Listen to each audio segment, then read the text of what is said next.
Have you ever had really high expectations and then been disappointed? Like having a vision of making a beautiful snowman with a child, only to have less than ideal results?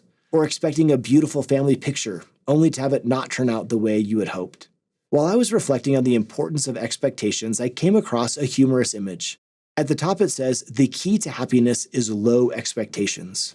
Then dropping down a couple of lines, it says lower. A couple more lines down, it says nope, even lower. And then at the bottom we read, "There you go." What's your reaction to this image? When I shared this with friends on social media, I got a variety of responses ranging from absolutely disagree on so many levels to I really do believe that the less we expect, the happier we are. Obviously, your reaction to this meme depends on how you define terms, what are expectations, and in what context you are using them. Expectations for me, for others, for the next movie I see.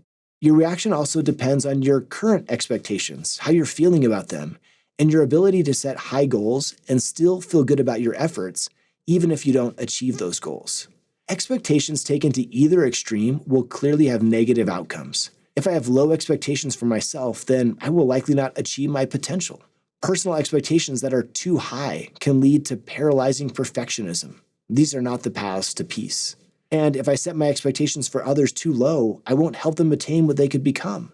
However, setting my expectations for others too high can lead to feelings of disappointment on both sides. Although in some aspects of life it is helpful to have high expectations, many of us might be happier if we lowered some of our expectations. Authors of a study involving 18,420 participants wrote, "Momentary happiness is a state that reflects not how well things are going, but instead whether things are going better than expected." In fact, the lead researcher said, lower expectations make it more likely that an outcome will exceed those expectations and have a positive impact on happiness. One area in which some of us develop inappropriate expectations relates to what God will do for us. Once I was giving a talk and shared the principle that those who keep God's commandments will prosper in the land.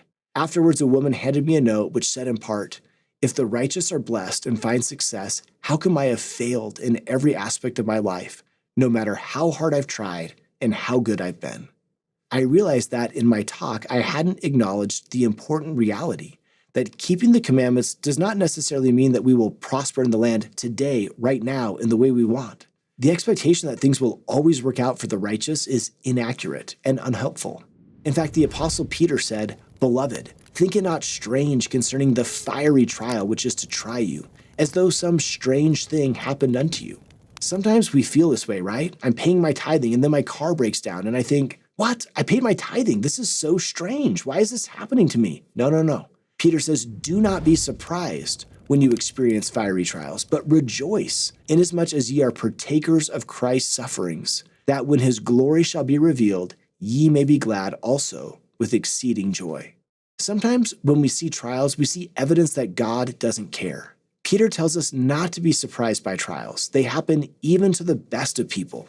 Just because we're doing what's right does not mean things will always work well in the short run. We can replace the false expectation that if I keep the commandments, everything will always work out the way I want it to work out with an eternal expectation. As I focus on Jesus Christ and keep my covenants, everything will work out, whether in this life or the next. To see more videos like this one, simply search Seeking Jesus.